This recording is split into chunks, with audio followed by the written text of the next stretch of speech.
Bé, doncs encarem la tercera etapa de la PCR, és una de les etapes més llargues de la cursa. És una etapa en la que es pot gaudir molt de l'alta muntanya, passem per zones molt boniques i que no hi ha una dificultat tècnica molt alta, més que no sigui la que passem molta estona per sobre de 2.000 metres i per camins que al final són d'alta muntanya, però no tècnics ni perillosos en cap moment. Comencem l'etapa des de Guils de Cerdanya. Just a partir d'aquí, a la sortida del poble, entrem en una zona en què hi ha una planta que fa una flor just en aquesta època que està protegida, és la Gentiana pneumonate, i bé, si la veieu, doncs us demanem que no la toqueu i òbviament que no l'arrenqueu perquè està protegida i ens deixen passar sota aquestes condicions. Bé, doncs aquesta primera part, de fet tota l'etapa segueix el mític GR11, o sigui que anireu seguint les marques en tot moment. Pugem per un camí fàcil que ens porta fins a una pista que és l'estació de Guils Fontanera, creuem per allà, seguim i després arribarem a una altra pista que sí que la seguirem aquesta durant uns 500 o 600 metres i després sí que ja agafem un corriol una mica més pedregós enmig del bosc, amb una mica de puja i baixa, que ens portarà fins al refugi de Malniu,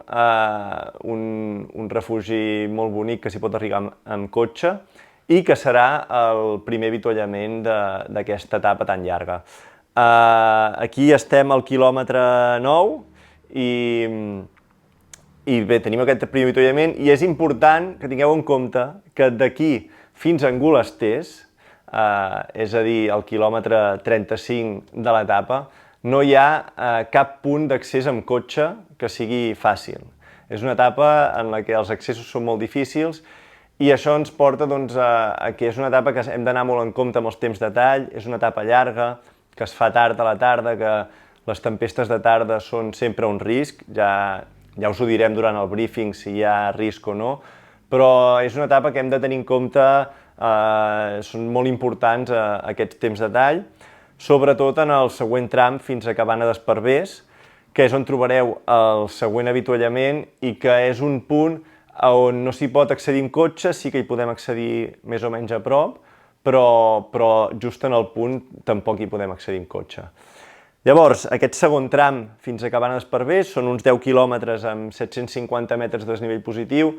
és una zona ja més d'alta muntanya, com us he dit, tota l'estona per sobre de 2.000 metres, pugem fins a la Portella d'en Gorgs, a gairebé 2.700 metres, i com deia, no hi ha una gran dificultat tècnica, però sí que estem a molta alçada i això doncs bé, fa que sigui una etapa alpina. La baixada és molt vertical fins a la Cabana d'Esparvers, que és on trobareu aquest segon avituallament, i després ja encarem la pujada al Coll de Lilla,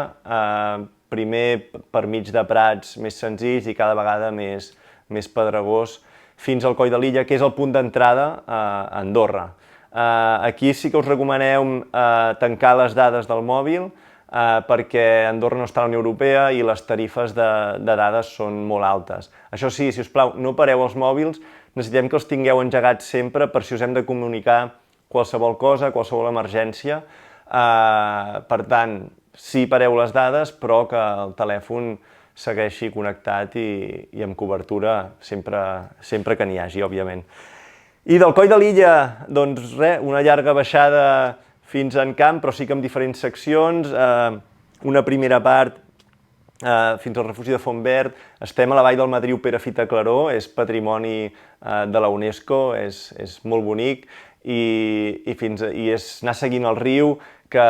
si teniu energia doncs és una baixada que es pot gaudir molt. Al refugi de Fontverd trobareu el tercer avituallament, és un avituallament que l'han pujat 5 quilòmetres caminant, per tant tampoc hi ha accés amb cotxe. I a partir d'aquí una primera part també mig pedregosa per pujar al Coll de Jou i ja sí que baixada per un camí més fàcil i planer fins a l'estany d'Angolestés. l'estany de Bolesters el resseguireu per una pista i, atenció, aquesta baixada final són 2 quilòmetres molt verticals i després de tota l'acumulació es pot fer una mica llarga i res, que estigueu atents també sobretot a les caigudes i a l'arribar en camp, quan s'acaba aquesta baixada heu de creuar la carretera principal que creua Andorra. Aquí sí que hi ha un pas de vianants, nosaltres ho marquem pel pas de vianants i us demanem creuar pel pas de vianants i a partir d'aquí ja entreu a la població d'Encamp. Estigueu atents a les marques i estigueu atents al trac perquè en les zones així de pobles a vegades ens poden treure les banderoles i res, si esteu atents al trac no tindreu cap problema per arribar fins a la línia de meta que està davant del complex esportiu i res, allà us esperem per celebrar l'entrada a Andorra.